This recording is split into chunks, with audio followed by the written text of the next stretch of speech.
El deporte fue la génesis de una ciudad mejor o la excusa para un control más profundo del espacio público. Los lugares son recuerdos y los recuerdos lugares que nos acompañan para siempre. Soy Alejandra Pérez, arquitecta y jugadora de lacrosse en México. En este afán de juntar mis dos pasiones, les doy la bienvenida a La Ciudad También Se Entrena, el único podcast donde hablamos de ciudad y deporte. Les recuerdo que este también es uno de mis entregables para el término de mi especialización en espacio público y movilidad urbana por parte de la UNAM. Y pues nada, estoy muy feliz de darles la bienvenida a este último capítulo de la trilogía de episodios. En el capítulo pasado abordamos muchísimas cosas, anécdotas, algunas felices, algunas tristes, algunas incluso un poco difíciles. Pero para este último episodio de la trilogía daremos un cierre, que no significa que sea el final de la revisión de estos temas, porque pues son súper interesantes y me encantaría seguirlos abordando y seguirlos desmenuzando. Y les juro que cada vez le quiero agregar más y más y más cosas, pero se hace eterno y tengo que entregar. pero, pero sí, si no hacemos una pequeña pausa a veces, no nos podremos concentrar en analizar toda esta información. Y creo que este episodio es eso, una pausa de todo lo que venimos viendo, para que reflexionemos juntas y juntos. Y bueno, tengo 5 puntos que ya revisamos en los capítulos pasados. Ya vimos uno, la percepción de la calle, que era muy diferente a la que tenemos hoy en día, aún con ciertos aspectos de seguridad e inseguridad, esta percepción entre qué es espacio público y qué no. También vimos un poco de normativa en el primer episodio, que es como la que nos rige hoy en cuanto a leyes. Como el punto número 2, el deporte estaba ligado a la educación y que era una herramienta más de aprendizaje y de salud integral, al menos eso se buscaba. Como punto número 3, la narrativa de los Juegos Olímpicos pues iba dirigida a un sector pequeño de la población mexicana y más allá de eso iba enfocada directamente al exterior de la República. Estaba enfocado en dar esta visión, esta imagen, como decía Díaz Ordaz, que era crear una imagen de eficiencia. Y pues vamos al número 4, que son las discrepancias importantes entre el discurso de paz que se quería dar con las Olimpiadas. Recordamos que querían dar este discurso de paz hacia los jóvenes y cómo es que se iba acompañando con las estrategias de cultura y deporte de las Olimpiadas. Y pues ahí está enorme discrepancia entre el discurso y la práctica. El espacio público fue usado para levantar la voz, pero también para callarla.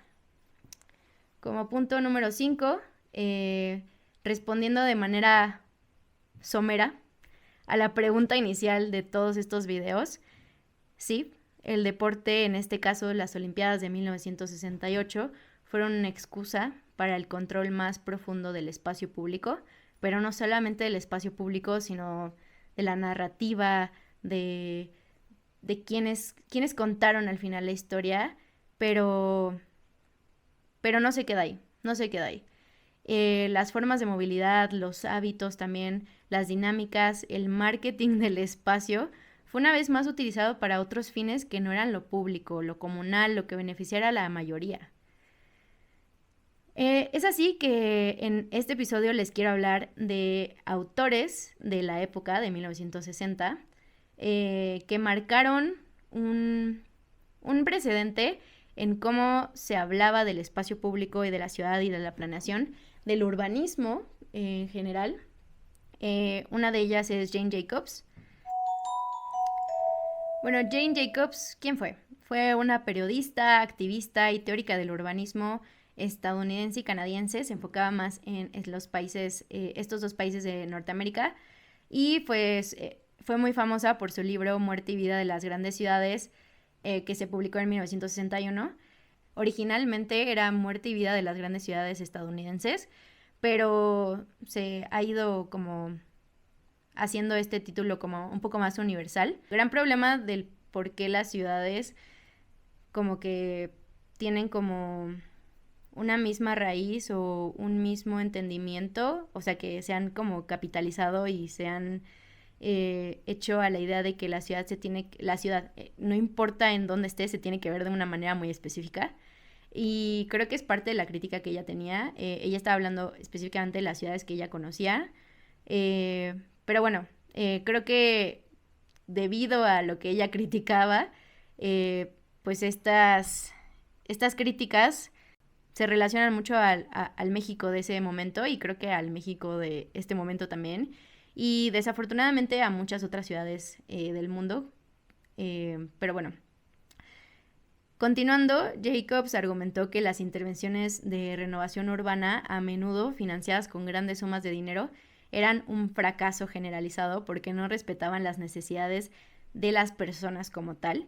Y pues su crítica principal se centró en estos varios aspectos del urbanismo predominante de la época, que pues ella rechazaba al modernismo extremo y que, por ejemplo, en este momento estaba Le Corbusier con las ideas de la ciudad radiante en París y realmente la criticaba porque pues decía que era como un juguete mecánico que desconocía completamente la manera en la que funcionábamos las personas en una ciudad y cómo habitábamos. Eh, y pues también tenía como esta oposición al saqueo urbano, como le dice, que es este resultado de destrucción de barrios históricos, que es un poco la gentrificación, que son como estas acciones que ella decía que no, o sea, bueno, que se justifican con la reordenación de la ciudad, pero que en realidad ella decía que era saquear a la ciudad. También mencionaba efectos nocivos de la segregación, se opuso a la segregación de usos y a la dispersión de la población, esquemas que pues según ella promovían un espacio público muerto e inseguro. También criticó mucho la vivienda social y que decía que para ese entonces había sido un fracaso los esquemas que se veían viendo, al menos en Estados Unidos, que nosotros ya platicamos un poquito de la vivienda, de la unidad habitacional Independencia, que si la visitan o si la analizan hoy, creo que es un gran caso de estudio. Obviamente ha evolucionado a muchas otras cosas porque pues no hay un transporte público masivo de calidad que esté cerca de la zona y por ello pues se siguen utilizando muchos coches, pero ese es tema de otro video.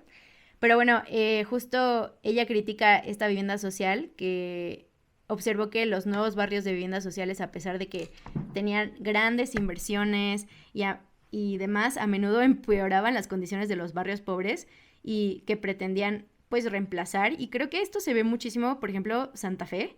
Está, por ejemplo, Palo Alto, que si tienen la oportunidad, después les voy a pasar un documento de uno de mis compañeros de especialización que también habla acerca de Palo Alto y de cómo es vivir en comunas. Y es muy interesante porque justo Palo Alto está en medio de Santa Fe al lado del Pantalón. Y la verdad es que es un caso bien difícil, bien interesante, pero pues justo habla de esto, o sea, de que hay grandes inversiones en Santa Fe, se han hecho muchísimos edificios de vivienda, incluso también podemos ver a Polanco, pero que a pesar de eso, eh, pues no hay como tal comunidad, no hay como tal esta vivencia de barrio, de la calle, de vecinal, ¿no? Entonces, pues justo es como esta pretensión de querer reemplazar estos espacios eh, que son espacios vacíos realmente, o sea, en Polanco, por ejemplo, si no van a la oficina las personas entre semana, pues a menos de que vayas nada más de que al Museo Sumaya y al Jumex, pues está vacío en su mayor parte, ¿no? Es como un espacio muerto.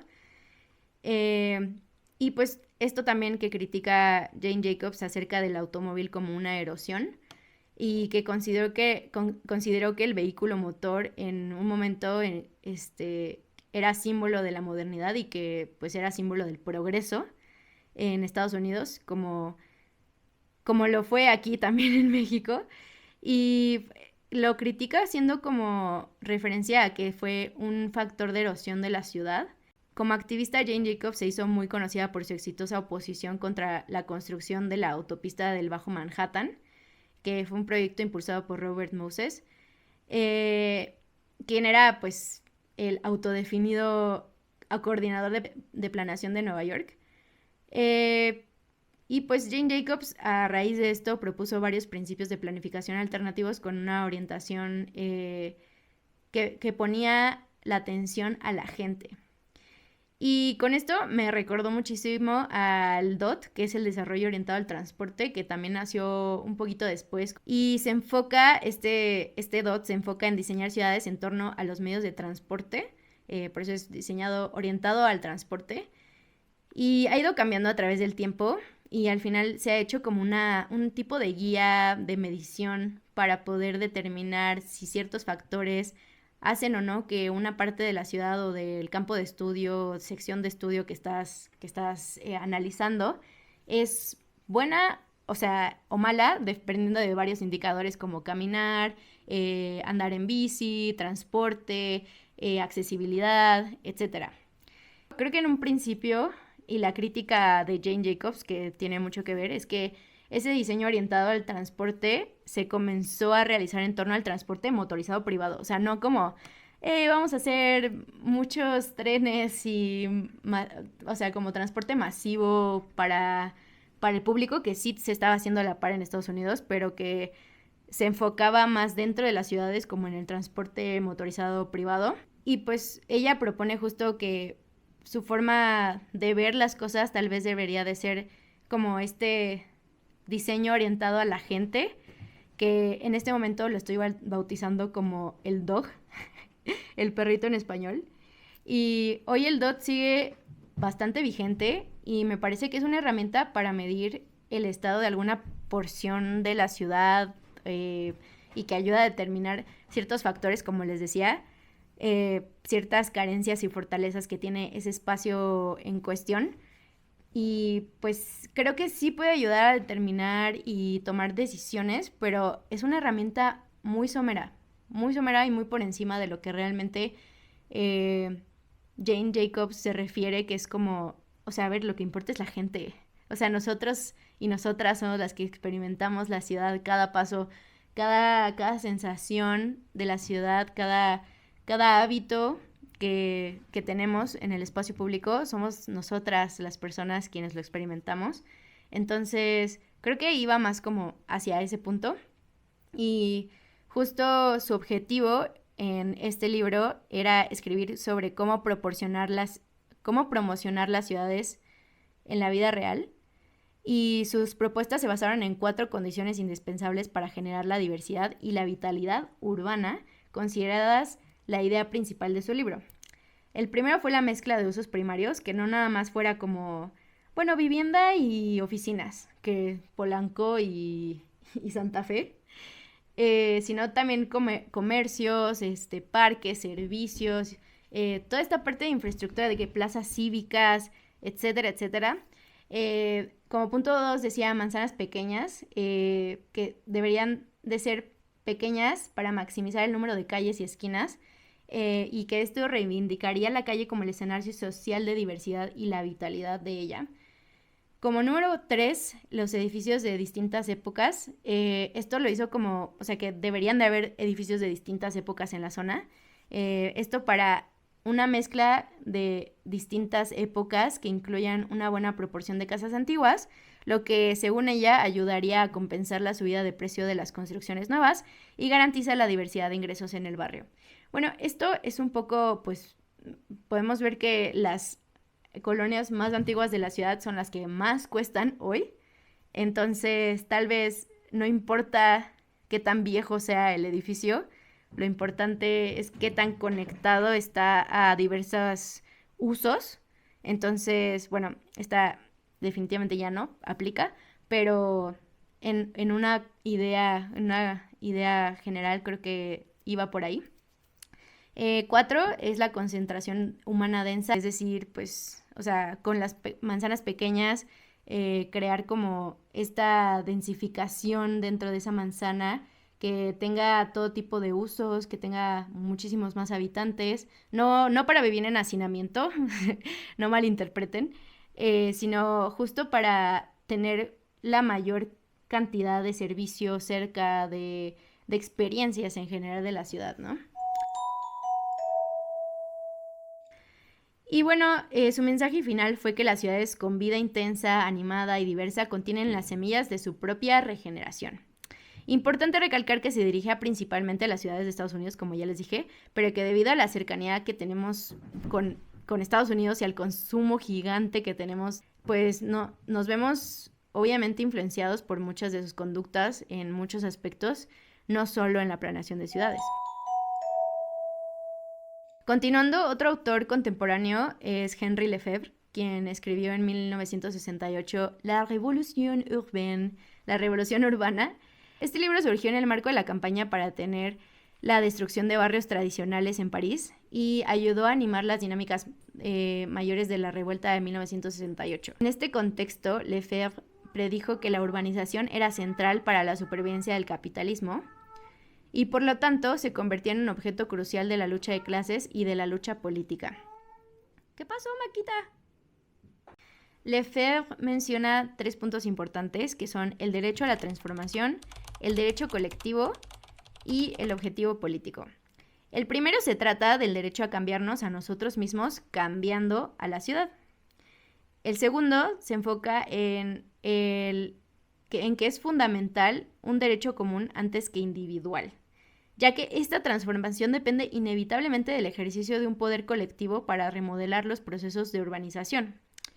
El punto número 3 habla sobre el derecho a la ciudad, que debía significar el derecho a dirigir la totalidad del proceso urbano, lo cual implica instituir una gestión democrática sobre el despliegue urbano del excedente del capital. Lefebvre insistió en que la revolución tiene que ser urbana, en el más amplio sentido de este término, ¿o no será? Es obvio que el derecho a la ciudad está cayendo cada vez más en manos de intereses privados o cuasi privados, por ejemplo con Carlos Slim, con Polanco, por ejemplo, pero no solo se trata de que individuos con más recursos ejerzan un poder directo, parecido a lo que pasa con Distrito Tech en Monterrey y con otras universidades en la Ciudad de México, específicamente con el TEC, que también está haciendo como su distrito Tlalpan, en conjunto con otras universidades como la UAM, que están cercanas. Pero bueno, muchos de estos movimientos en cuanto, por ejemplo, a las universidades, tanto en Estados Unidos como aquí en México, han tenido cierta resistencia y han desencadenado estos movimientos vecinales que pues sí, o sea, es esta parte de la socialización que es como de, queremos hacer mejor la ciudad, pero ¿para quiénes? ¿Para quiénes va a ser mejor? ¿Sabes? Entonces, el derecho a la ciudad, tal como se haya hoy constituido, se encuentra pues demasiado restringido en cierto sentido. La mayoría de los casos es a una reducida élite, si lo quieres llamar así, política y económica, que se halla en condiciones cada vez más de conformar las ciudades de acuerdo a sus propios deseos. Y creo que aquí Lefebvre respondió a mi pregunta hace más de 50 años acerca del control profundo del espacio público. Él argumenta que si la ciudad es construida por la gente, entonces la gente debe tener voz en cómo se utiliza el excedente.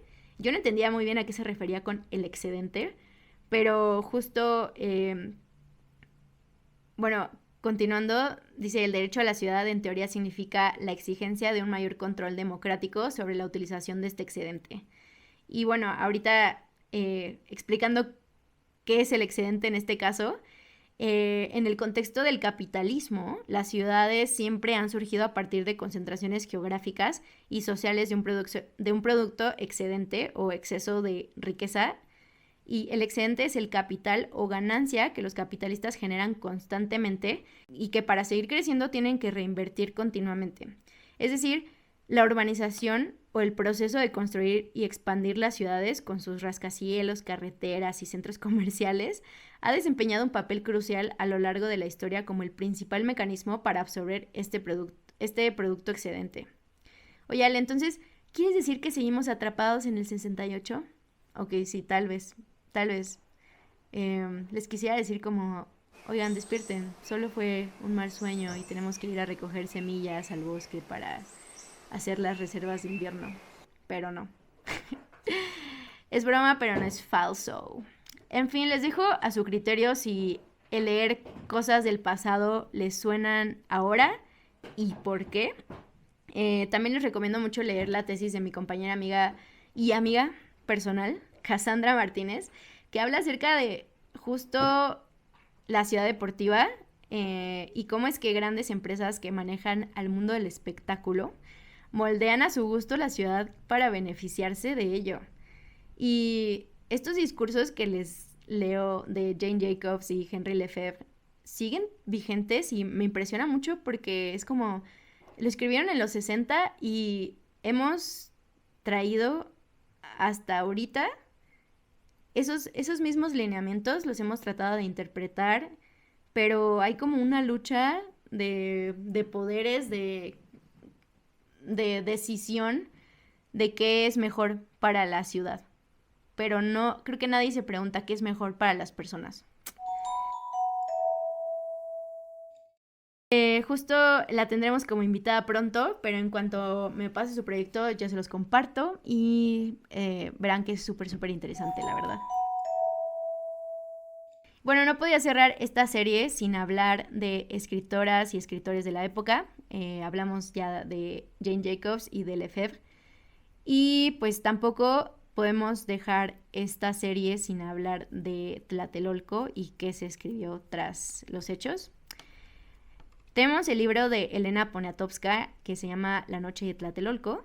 Y si quieren profundizar más en este tipo de escritos, más a manera de recabación de información a través de gente que vivió en esa época, les recomiendo ampliamente leer este libro, pues en este libro Elena Poniatowska rescata testimonios de diversas personas, como lo son estudiantes, maestros, padres de familia, obreros, militares y figuras públicas, y pues ofrece como esta riqueza de diferentes perspectivas sobre el movimiento estudiantil y pues la brutal represión, obviamente, gubernamental y pues la experiencia de los presos políticos.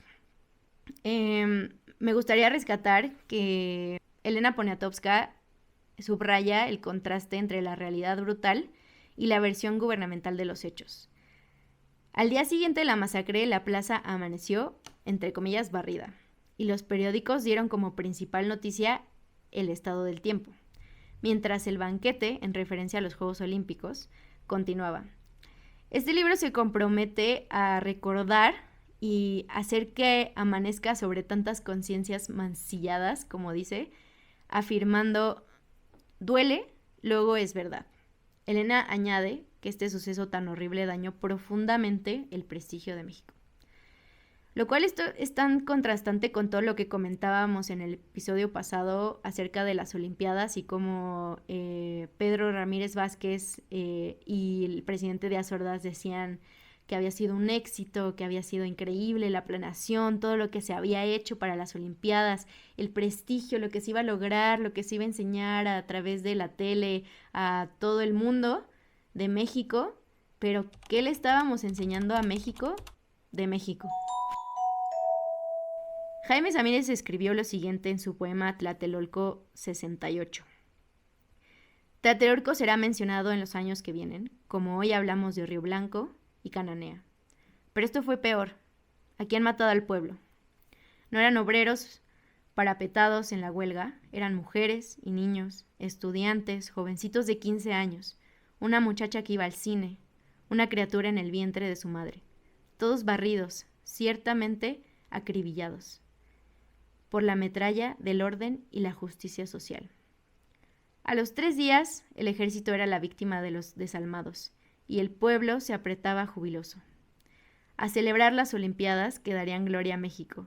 El crimen está allí, cubierto de hojas de periódicos, con televisores, radios, con banderas olímpicas. La juventud es el tema dentro de la revolución. El gobierno apadrina a los héroes. El peso mexicano está firme. Y el desarrollo del país es ascendente. Siguen las tiras cómicas y los bandidos en la televisión. Hemos demostrado al mundo que somos capaces, respetuosos, hospitalarios, sensibles. ¡Qué olimpiada maravillosa! Y ahora vamos a seguir con el metro, porque el progreso no puede detenerse. Quiero cerrar con algo que les llene un poquito ese corazón, que si son como yo de chillonas y chillones, pues ya les tocó el alma algo de esto.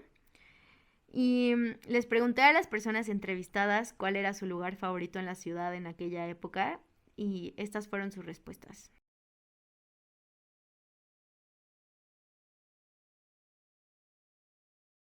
Mi lugar favorito fue, yo creo que la escuela. La Yo escuela. creo que es lo que más representó, sí. Ok. Sí, porque como era una escuela muy grande Ujú. y es una escuela que tenía unas instalaciones muy grandes, muy grandes. Tenía canchas de fútbol, tenía canchas de básquetbol, tenía los espacios eran grandísimos. Entonces realmente nuestra vida de chicos, todo lo que fue la primaria y la secundaria, fue básicamente nuestra vida en la escuela, ¿no? La escuela, nuestros amigos, lógico, nuestros amigos que fuimos haciendo de la escuela. ¿Cuál Pues era la su lugar? escuela, la universidad, La escuela, la universidad. ¿Por qué? porque era mi futuro, era mi sueño. Ok. Yo quería ser, siempre soñé ser médico. Para mí, los 70s, ir a la academia. ¿Ir a la academia? Sí, a la academia. Era muy agradable. Ok. ¿En dónde Era estaba ubicado otra vez? en la Avenida Juárez, En la Avenida Juárez. junto a la librería Porrúa. Allí estaba la Academia Comercial México. Y y a mí yo lo disfrutaba mucho. ¿Por qué? Porque pues aprendía muchas cosas. Excelente alumna, ¿eh? Excelente. Aprendía muchas cosas, Mejor que yo. ¿En serio? Ella sacó en la universidad mención honorífica. Como odontóloga, yo no. A mí me dio nomás buena felicitación en mi examen, pero ella mención honorífica. Wow. Por eso. Bueno, bueno. Sí,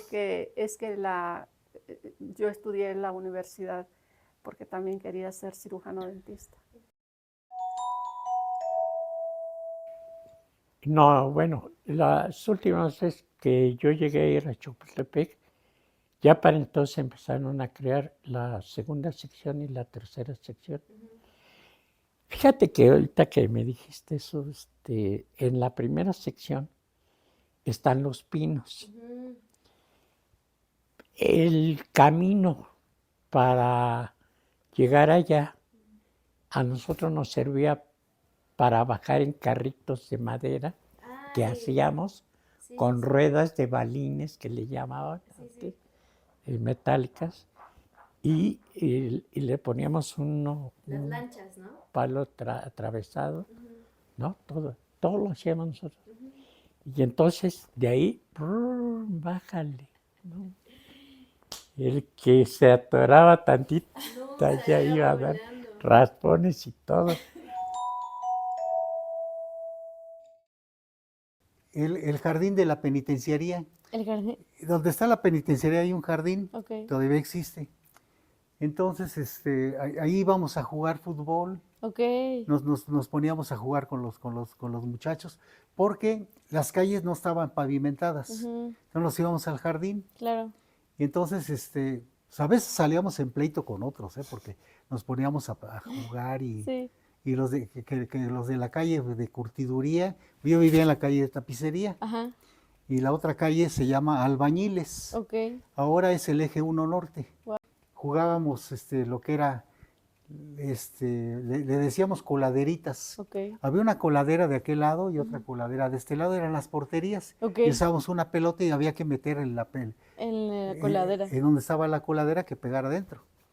Y jugábamos, esos eran los juegos de ese tiempo. Ok. Obviamente no había el valero, el yoyo, Sí, el claro. trompo.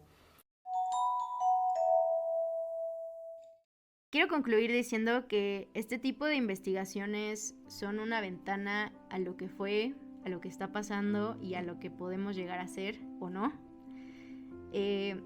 Actuar está en nuestras manos, desde nuestros puestos, desde lo que hacemos o no, desde nuestras posibilidades. Entrenar estos hábitos de ser ciudadanas y ciudadanos con mayor responsabilidad y hacerlo de manera conjunta, como una comunidad, viendo las diferencias no como piedras en el camino o en el zapato, sino como oportunidades de ser diversos y diversas juntos. Bueno, te quiero mucho y agradezco que hayas llegado hasta aquí. Espero que esta serie te llegue, te toque algo y pues que lo compartas con más personas, que puedas compartir tus experiencias también o las experiencias de tus familiares. Es muy interesante si puedes platicar con personas de tu familia que hayan experimentado esta época. Es súper interesante y obviamente me encantaría poder escucharlas también, o leerlas. Así que por favor no te limites a comentar algo.